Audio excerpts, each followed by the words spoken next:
Play on this Face TV, I'll be checking out 10 gimmicks, other words associated from what's cultural wrestling. Okay, let's go. Our advice for you, my friends, always focus on yourself. Make your life easier. That is not how humans work, though, and our feelings always take over. So much so, sometimes, you can't help but get mad at somebody else. This happens with Wrestling Gimmicks too, if you can believe it. So I am Simon Miller, and here's some buffoons who let this get the better of them. It's totally unnecessary. Number 10, Jake Roberts says fake Razor and fake Diesel are stupid. See, this is why I shouldn't have said buffoon. Jake Roberts was totally correct. It's always so funny to tell people who don't know, but yeah, after Scott Hall and Kevin Nash had left for WCW, Vince McMahon decided it wasn't about the performers themselves.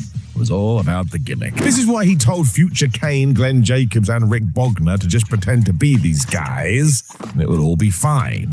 He even got Jim Ross to sell this like it was real. It worked everybody too, because the rumor has always been that WCW got so worried Nash and Hall may return, they got a bump in pay. I don't know if that's true, but it is a good story. This was also during a time where Jake was helping out with WWF Creative. He went to Vince and told him, "This is really, really dumb, and what are you doing?" As you can likely tell, McMahon ignored him, and I'm sure when this was canned a few weeks later, Roberts felt mighty smug.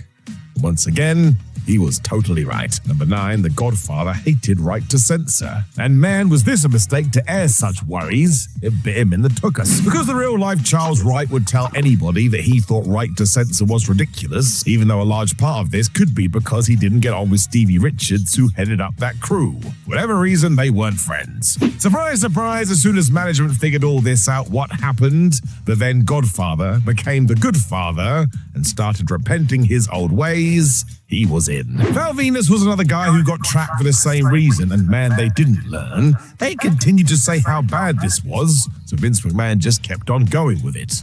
That's what he liked to do. What was really poor is that this was the last major role for Wright in the WWE.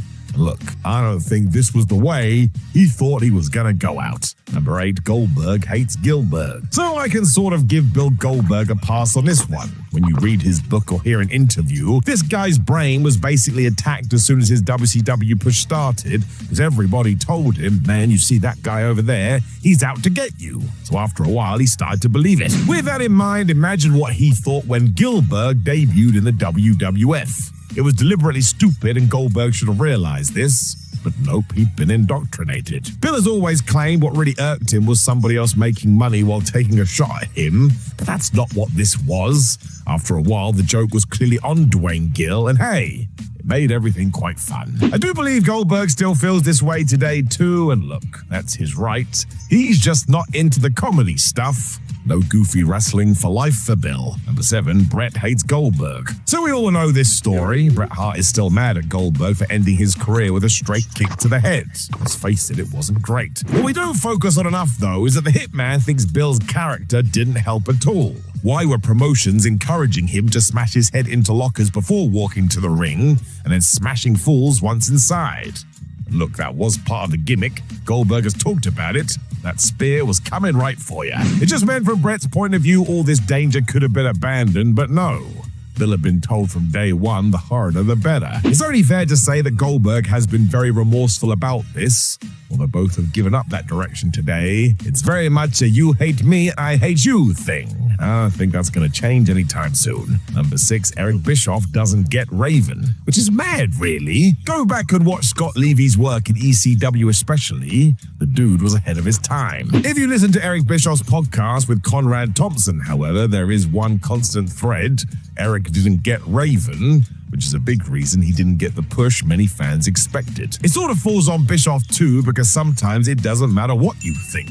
If people are making noise for a wrestler, just pull the trigger and see. There's no rules for wrestling. If it works, it works. To this day, I think if we had done it right at the time, it would have flown. Because go and listen to Raven's peers talk about the man. They all thought he had it, and he got described as having one hell of a wrestling brain. Although now we are in 2024.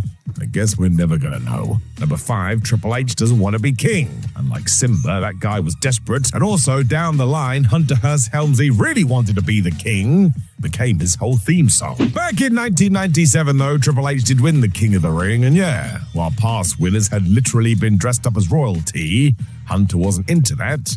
He thought it was stupid. I suppose at that point, he wasn't in a position to stop it. So what did he do, according to one Bruce Pritchard? Destroyed such props before events so the WWF didn't have a choice. Seems a little bit childish. Eventually he got talked into the robe and scepter, but the crown was out for good, and I do see his point. He was trying to evolve his character away from this nonsense. That would just trap him in. It's also likely why he made sure Gunther didn't wear such accessories in 2024. I would imagine that Triple H got it. Let's not forget that a few months after this too, he would be crotching his groin. So yeah, maybe you don't want to wear fancy dress on your skull. Number 4, Scott Hall is worried about gold dust. So this one is twofold. It is fair to say in 1995 and 1996, the then Razor Ramon wanted more from the WWF, and he even asked Vince McMahon if this was possible. However, at the same time, the real-life Scott Hall didn't get the gold dust character. If you want to call it homophobia, I think that's fair. Now, Hall has pushed back on that in interviews and said it was more the fact the whole feud was based around sexuality, which is not what the World Wrestling Federation was doing across the promotion. He was worried about what his kids would think. I shall let you decide. This had nothing to do with the man Dustin Runnels either, who Scott seemed to like quite a lot.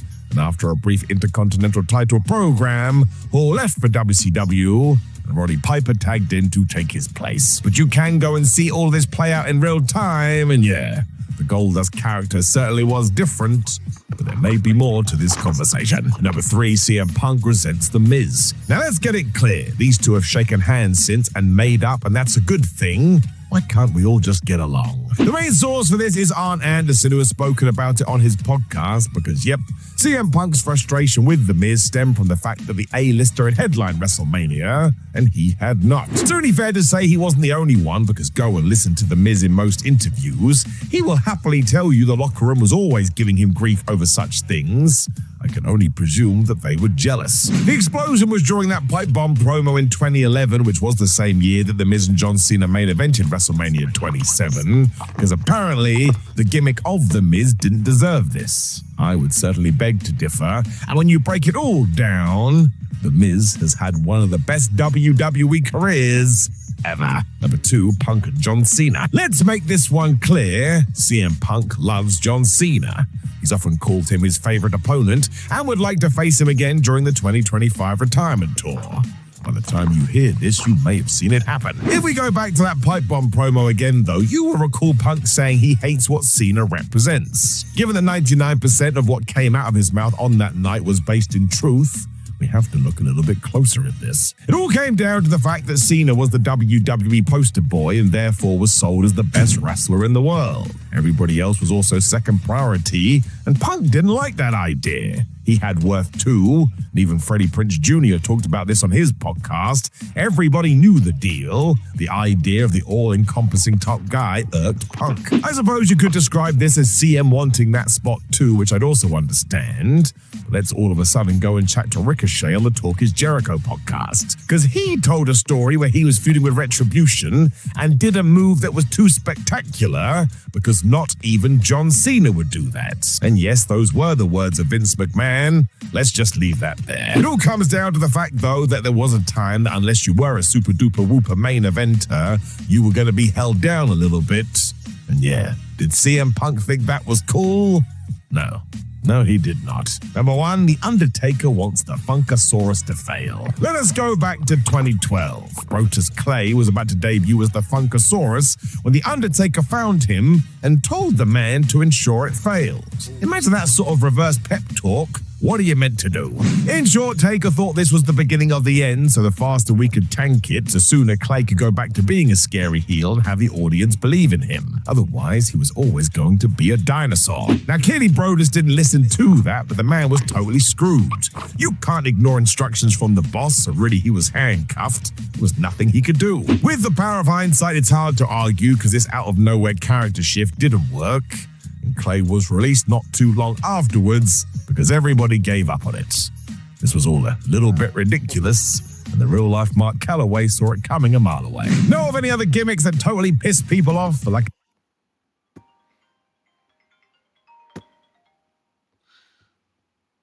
Alright, that was 10 gimmicks other wrestlers hated from what culture. Don't forget to like, comment,